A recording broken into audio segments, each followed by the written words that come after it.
So, is our next speaker accessible here? Oh, it's going to be on the, oh, okay, good. All right, well, let me do my job and introduce Pauline Voon. Dr. Voon is a registered nurse, has a doctorate, and she's the research associate with the Addiction and Urban Health Research Institute and the Trudeau and Vanier Scholar. Maybe I'm pronouncing that wrong. It's probably French pronunciation, maybe, Vanier Scholar at Vanier, School of Population and Public Health at the University of British Columbia. Her work aims to investigate the role that clinical pain management practices may play in driving prescription opioid and other drug use, high-risk drug use behaviors, and health outcomes among people who inject drugs. And we're glad to have you here remotely, Dr. Voon. So if you are available to begin, please do so. Great. Can you all hear me? Yes. Yes? Okay, wonderful. So thank you very much to you all for sticking around for the last presentation of the day. I'm sure it's been a very packed day. And I'd also like to thank the committee organizers for inviting us to share our experience of the pain, opioid misuse, and overdose epidemic here in Vancouver, British Columbia, Canada. Just for the record, I have no conflicts of interest to declare. So here in Canada, we have been experiencing a massive opioid epidemic similar to the trends that are being seen in the United States. So to give you a sense of the numbers, about 1 in 5 Canadians have chronic pain, and the prevalence of non-medical analgesic use is estimated to be around 6% in the general population. Canada is second to the United States in terms of having the highest opioid consumption rates in the world. And despite relatively similar rates of chronic pain across the country, what's concerning is that we see substantial variation in the rates and types of opioids that are being prescribed in the various territories and provinces. Which brings us to believe that one of the major contributors to the opioid epidemic is really high-risk prescribing practices. So we have found that about 35% of patients on methadone have been co-prescribed opioids, and that's methadone maintenance treatment for usually for opioid addiction. And often these opioids are not from the patient's primary methadone provider. We've also seen that in all of the prescription opioid-related deaths in our province, methadone was implicated in about a quarter of all of those. Another concerning trend we've observed relates to benzodiazepine co-prescription with opioids, which is another major risk factor for overdose.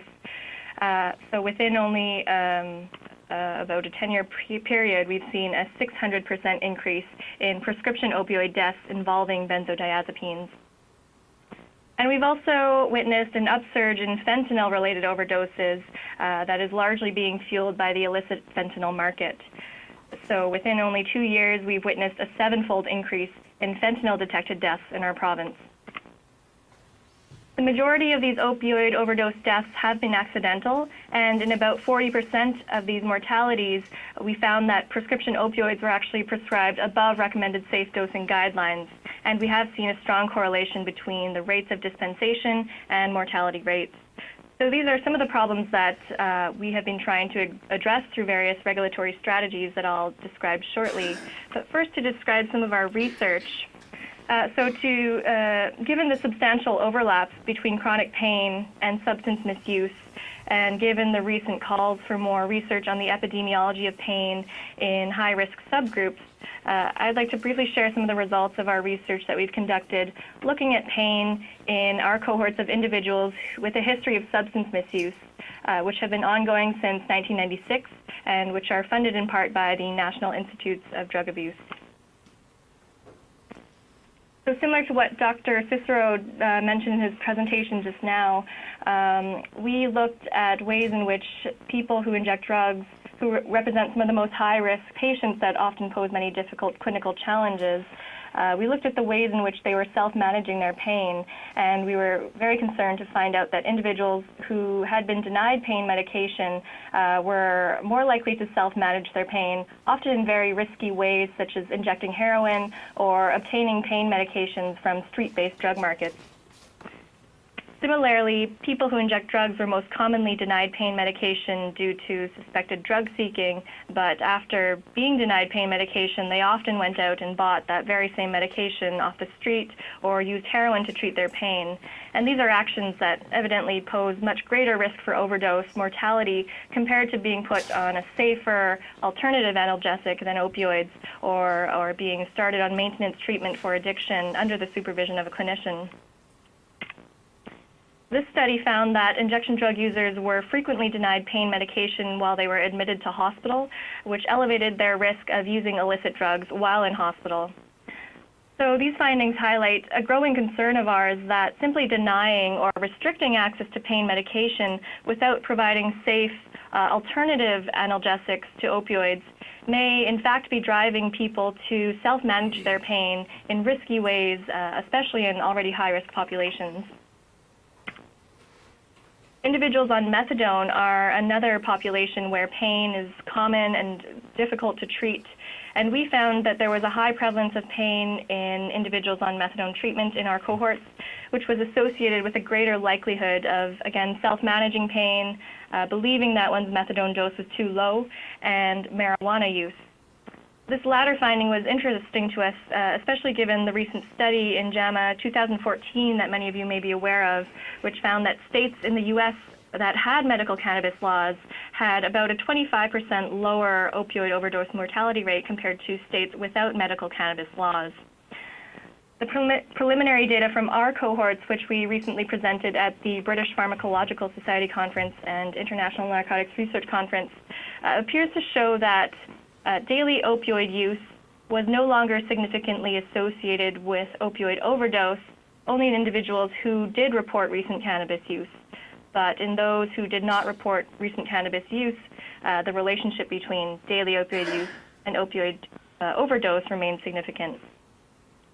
So the question of whether cannabis may play a role in mitigating opioid overdose, whether for analgesia or withdrawal management, it's a compelling question to us that we're currently investigating in our cohorts, and we look forward to looking at more research from other settings on this topic as well. So moving on to some of the regulatory strategies that have been implemented in our province to address some of these issues. This is a report that's available online in which we've outlined for our Provincial Ministry of Health and the College of Physicians 13 key recommendations to address the opioid crisis. One of the main recommendations was to make provincial prescribing, the provincial prescription drug monitoring database both free and mandatory for all opioid prescribers in the province. The problem we were seeing was that less than 30% of physicians were even enrolled to use the monitoring system, which allows for tracking of patients' prescription histories and the various providers they've accessed in the past. And clinicians had to pay a fee to subscribe to the service, so there were several barriers and little incentive for prescribers to actually use this monitoring system. And that's why we recommended that the system be made free and mandatory, not only for clinicians prescribing opioids, but also for dispensing pharmacies. Another major recommendation from this report was that any benzodiazepine prescription should require a triplicate prescription pad in the same way that other narcotic prescriptions are made. And on that prescription pad, we suggested that there should be an actual checkbox that indicates the clinician has checked that the patient is or is not on any other dangerous co-prescriptions such as opioid analgesics or methadone. And this was an attempt to mitigate some of the harms of benzodiazepines-related mortality that I mentioned earlier. A few months after our report was released, the provincial medical health officer declared the opioid overdose crisis to be an official public health emergency in our province, and it's the first time he's ever used these emergency powers. And what that did was it allowed for collection of real-time data to be collected on overdoses across the province so that clinicians and the public could immediately identify where the risks were happening and take action to address them. Another strategy that's been very well received is the release of our guidelines for managing opioid use disorder, which have recently been reviewed and endorsed by the Journal of the American Medical Association. one of the major guidelines one of the major recommendations from this guideline is that withdrawal management alone, which seeks to detoxify individuals off opioids without long-term maintenance, is not recommended since there's a high risk that's been shown for relapse to illicit opioid use and subsequent overdose death, as well as a higher risk of HIV and other infectious disease transmission. So this guideline recommends that long-term maintenance treatment be the first-line option, and in particular, buprenorphine naloxone was preferred as the first-line treatment because of the superior safety profile compared to methadone. The guideline also outlines the more intensive treatment approaches to more severe cases of opioid use disorder when other treatment approaches have failed, such as slow-release oral morphine or diacetylmorphine. So these guidelines are really the first of their kind to outline the range of possible treatment approaches for opioid use disorder, and again, they're available online as well at the link shown here. Another regulatory strategy that we're enacting to address the opioid epidemic is to increase the pool of trained professionals that are able to prescribe special access treatments for opioid use disorder. So as a nurse myself, I'm very much an advocate of advancing the role of nurses and other health professionals such as physician assistants, which we unfortunately don't have in Canada, but increasing as much as possible to the access that individuals have for addiction treatment for those who need it. On the same note, we're now on the 4th year of running Western Canada's largest addiction fellowship training program that's available for not only physicians but also nurses and other allied health professionals such as social workers. So there's a 1-year component that's more clinically focused, where practitioners can learn evidence-based addiction clinical competencies. And there's also a research fellowship that aims to increase the number of skilled clinician scientists who are able to contribute to addiction research. Equally important in mitigating the opioid overdose epidemic is to expand access to overdose prevention services. So another approach that's quite novel and available in our setting is Insight, which is North America's first supervised injecting facility. And this is where people who do inject drugs may do so with sterile equipment under the medical supervision of a nurse who's available for emergency medical aid in the event of an overdose. Since this facility opened in 2003, there have been more than 2 million users and not a single overdose death in the facility. There have been more than 40 peer-reviewed studies that have rigorously evaluated the service and shown it to be effective in not only reducing overdose mortality and HIV transmission, but also in increasing access to addiction treatment and providing additional benefits, such as this pilot study that provided free drug testing services to users of the service. There are more than 100 safe injection facilities throughout the world, and yet North America has been unfortunately very slow to implement more of these life-saving and evidence-based facilities. Another prevention strategy for overdose is the distribution of take-home naloxone kits. So in our province, the Centre for Disease Control leads the province-wide distribution of these kits. And some of the more recent regulatory strategies to increase access to naloxone include making it available in community pharmacies without the need for a prescription, as well as providing access to intranasal, the intranasal formulation of naloxone. As well, law enforcement officials now carry intranasal naloxone for emergency assistance. And the College of Pharmacists have deregulated naloxone from being a controlled substance so that naloxone is now available outside of pharmacies. In terms of our ongoing and future research related to pain and opioid use, in addition to the research from our cohort studies that I mentioned earlier, we're also the site of a national multi-center pragmatic trial that is going to compare methadone versus buprenorphine naloxone for the treatment of prescription opioid use disorder. And within this trial, there will be an ancillary sub-study looking at the correlates of pain in this population. Our site will also be leading research exploring the role of cannabis among dispensary users to see how people are using cannabis for pain or addiction purposes in terms of withdrawal management, as I mentioned earlier.